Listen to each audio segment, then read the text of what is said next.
Hier, dans la nuit, j'ai regardé Messi face à l'Algérie. Aujourd'hui, j'ai regardé Cristiano Ronaldo face au Congo.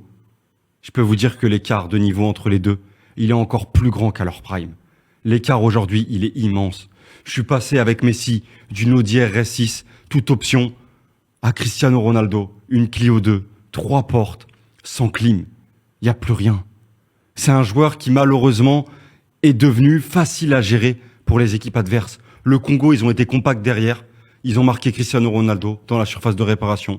Il suffit de gagner les duels, de s'imposer physiquement face à lui. Et il devient facile à gérer. Il n'y a plus aucune de ses qualités qui est spéciale, entre guillemets, à Ronaldo. En fait, si le Portugal gagne la Coupe du Monde, il faut absolument, et c'est pas grave, c'est pas une honte, que Cristiano accepte un rôle, un statut de remplaçant, de joker. Tandis que Messi, si l'Argentine veut gagner la Coupe du Monde, bah, t'as besoin du meilleur joueur sur le terrain. C'est ça aujourd'hui la différence qui est fondamentale, qui est immense entre les deux.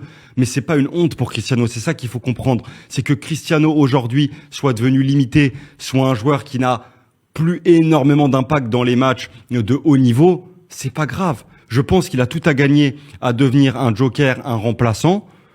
Et à la rigueur, il aura ses moments de gloire en rentrant en jeu, en débloquant des situations, peut-être galvanisé en entrant en jeu. C'est peut-être plus intéressant de voir ça parce que je pense que c'est pas le problème majeur du Portugal et du nul contre le Congo. Là, faut pas non plus tout mélanger. Mais tu ressens bien qu'il a eu un ou deux ballons dans la surface où il pourrait marquer, où il aurait pu faire mieux, où il cadre même pas une frappe.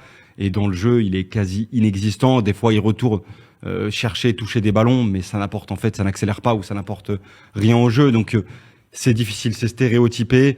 Et je pense qu'il faut vraiment trouver une solution pour le Portugal et pour lui, qui bénéficiera à tout le monde pour aller le plus loin dans cette Coupe du Monde, parce qu'il mérite, je le dis bien, il mérite, Cristiano, de remporter une Coupe du Monde pour son immense carrière.